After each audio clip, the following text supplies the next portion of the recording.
Setelah sebelumnya kita bahas Toyota, mobil terlaris sepanjang masa di Indonesia. Nah, di kesempatan kali ini kita akan ngebahas Daihatsu, mobil yang katanya untuk rakyat miskin gitu loh. Padahal kan harganya juga masih ratusan juta ya teman-teman. Kenapa kok disebut mobil untuk rakyat miskin? Tapi memang Daihatsu ini adalah produsen mobil yang harga jualnya tergolong paling murah di Indonesia di antara produsen mobil lainnya. Dilansir dari website resmi Daihatsu nih, Astra Daihatsu, mobil paling mahal yang dijual yaitu New Terios dengan harga 244 jutaan. Itu yang seri paling bawah ya. Tapi kalian penasaran gak sih? Jika diperhatikan tuh di jalanan, mobil-mobil Daihatsu itu sangat mirip dengan mobil buatan Toyota. Wah, apakah Daihatsu itu sedang meniru Toyota atau bagaimana? Langsung aja kita bahas bersama saya Abid di sini. Berikut adalah penjelasan tentang Daihatsu. Kita awali sejarah berdirinya Daihatsu di Jepang yang memulai kegiatan produksinya sejak 1907 dengan nama Hatsudoki Seizo di Osaka. Pada awal pendiriannya, tujuan awal Daihatsu adalah membuat mesin uap kereta api hingga mesin diesel. Namun kemudian berubah membuat kendaraan kecil berbahan bakar solar ya. Hal ini dipengaruhi karena tumbuhnya industri mobil di Jepang selama dekade 1920-an dan 1930-an. Saat Ford dan General Motor nih, perusahaan asing ya, membuka pabrik di Jepang dan berhasil menguasai cukup banyak pangsa pasar di sana kala itu ya. Kedua pabrik tersebut akhirnya ditutup oleh pemerintah Kekaisaran Jepang sebelum Perang Dunia Kedua. Nah, setelah masa perang memang kendaraan roda 3 ini banyak sekali dibutuhkan teman-teman, sehingga meningkatkan penjualan perusahaan Daihatsu itu ya. Dan untuk istilah Daihatsu awalnya diciptakan oleh pelanggan sebagai singkatan dari produsen mesin berbasis Osaka atau disingkat Hatsudoki. Karakter kanji untuk O dalam Osaka juga dieja sebagai Dai. Dan pada akhirnya pada bulan Desember 1951 perusahaan mengubah namanya menjadi Daihatsu Motor sehingga bisa lebih merakyat gitu ya. Karena itu kan istilah Daihatsu ini populer di kalangan rakyat atau yang menciptakannya juga rakyat Jepang itu sendiri teman-teman. Daihatsu mulai mengembangkan truk 3 roda mini secara menyeluruh pada tahun 1953 dan menyelesaikan prototipe pertama dengan mesin dan bodi yang dirancang khusus pada tahun 1954. Dan untuk mereka sendiri itu menyasar potensi pasar antara kendaraan roda 2 dan roda 3. Daihatsu merilis truk 3 roda mini yang disebut Midget pada tahun 1957. Jadi kalau bawa kendaraan roda 2 kan bawa barang itu masih kurang banyak gitu teman-teman.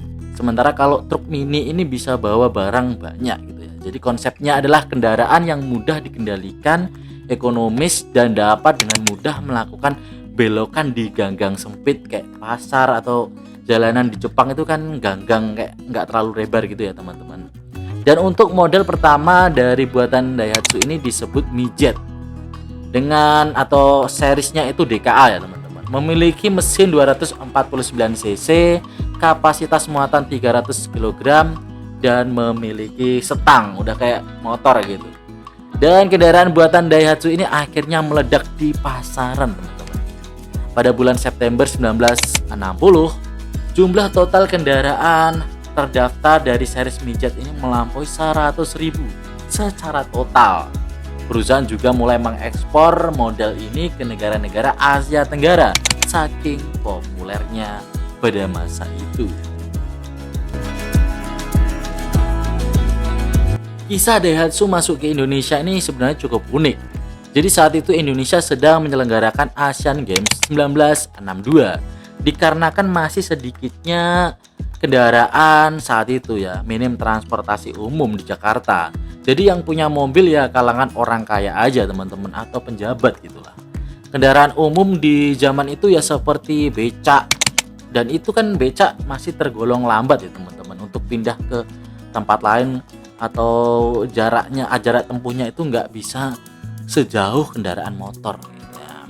Sehingga saat itu Presiden Bung Karno mendatangkan Daihatsu Midget ke Indonesia. Di negara asalnya emang Daihatsu Midget bagian belakangnya ini digunakan untuk angkutan barang, tapi kalau di Indonesia disulap untuk angkut orang dan dikenallah sebagai istilah Bemo, singkatan dari becak motor gitu teman-teman. Sejak saat itu Bemo makin populer, tak hanya di Jakarta ya, tapi juga hadir di daerah seperti Bandung, Jakarta udah ya tadi, seperti di Bandung, Surabaya, Malang, hingga Denpasar, dan mungkin di daerah lainnya juga teman-teman. Namun seiring perkembangan zaman nih, Bemo mulai tersingkir dan pada tahun 1970-an Bemo sudah tak diproduksi lagi di Indonesia. Hingga bertahun-tahun Bemo masih beroperasi teman-teman, nggak hilang begitu saja ya. Hingga pada akhirnya 2017 resmi dilarang oleh pemerintah DKI Jakarta karena menyebabkan macet dan polusinya ini sangat berlebihan untuk Bemo. Gitu guys. Istilah dari Bemo itu sejarah singkatnya seperti itulah. Jika kita perhatikan nih, mobil-mobil buatan Daihatsu ini mirip-mirip ya dengan buatan Toyota. Apakah Daihatsu meniru atau bagaimana? Nah, jadi pada tahun 1960-an teman-teman, industri otomotif Jepang mencapai titik persaingan global dengan produsen-produsen dari Eropa dan Amerika juga ya. Untuk memungkinkan perusahaan memenangkan persaingan global nih, manajemen Daihatsu kala itu juga secara aktif mendiskusikan aliansi bisnis dengan perusahaan yang akan mendukung Daihatsu dan menjelajahi beberapa pilihan ya. Sebagai hasilnya, Daihatsu atau berdasarkan penilaian Presiden Daihatsu kala itu, Koichi, diputuskan bahwa Daihatsu akan menjadi anggota Toyota Motor Group dan secara resmi mereka menjadi mitra di tahun 1967. Lalu sejak 1992 sudah menjadi kebiasaan bagi Toyota itu untuk mempromosikan produk-produk Daihatsu di kawasan Amerika Utara. Hingga Januari 2011, Daihatsu mengumumkan bahwa mereka akan keluar dari pangsa pasar Eropa di tahun 2013 nih secara resmi. Hal itu terjadi karena terus menguatnya mata uang yen yang menyebabkan kerugian bagi Daihatsu terus-menerus. Penjualan Daihatsu di Eropa makin melorot. Dari yang sebelumnya 58.000 unit pada tahun 2007 menjadi hanya 19.000 unit di tahun 2010. Hingga pada Agustus 2016, Toyota Motor Corporation mengumumkan bahwa mereka telah membeli seluruh saham Daihatsu 100% dan menjadikan Daihatsu sebagai anak perusahaan penuh dari Toyota. Dan PT Astra Daihatsu Motor adalah agen tunggal pemegang merek mobil Daihatsu di Indonesia yang berhak mengimpor, merakit, dan membuat kendaraan bermerek Daihatsu atau Toyota dan komponen serta bisnis terkait di Indonesia. Oleh sebab itu ya teman-teman, makanya kedua produsen mobil ini sering membuat mobil yang bentuknya sangat mirip karena memang Daihatsu adalah milik dari Toyota gitu teman-teman. Mobil-mobil Toyota di Indonesia rupanya tak semuanya buatan pabrik sendiri teman-teman. Beberapa model merupakan hasil produksi pabrik Daihatsu Indonesia yang ada di Sunter. Atau mobil-mobil Toyota ini dibuat ternyata yang buat itu Daihatsu ya.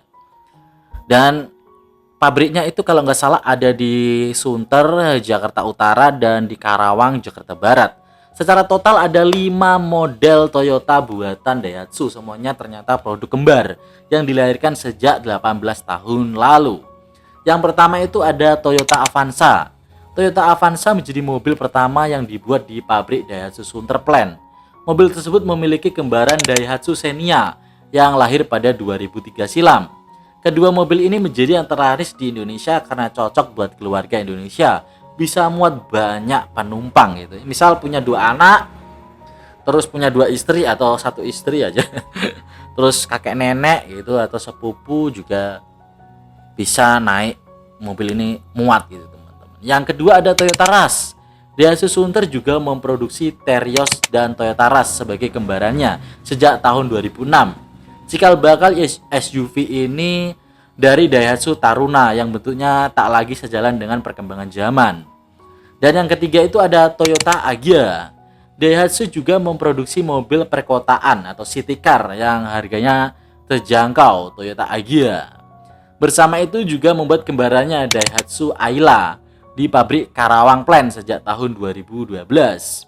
Keduanya hadir sebagai jawaban atas kebijakan mobil murah ramah lingkungan atau low cost green car, disingkat LCGC.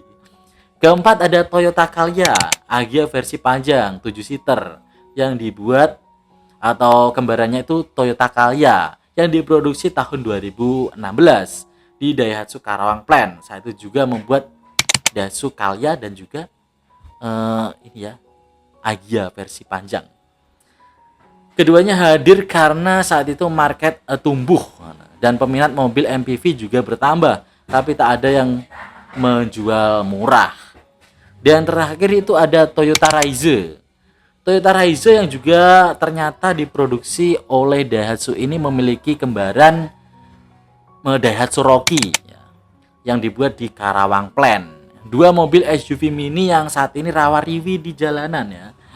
Kalau Raize ini banyak sekali ya saya lihat, tapi kalau Rocky ini masih sangat jarang teman-teman.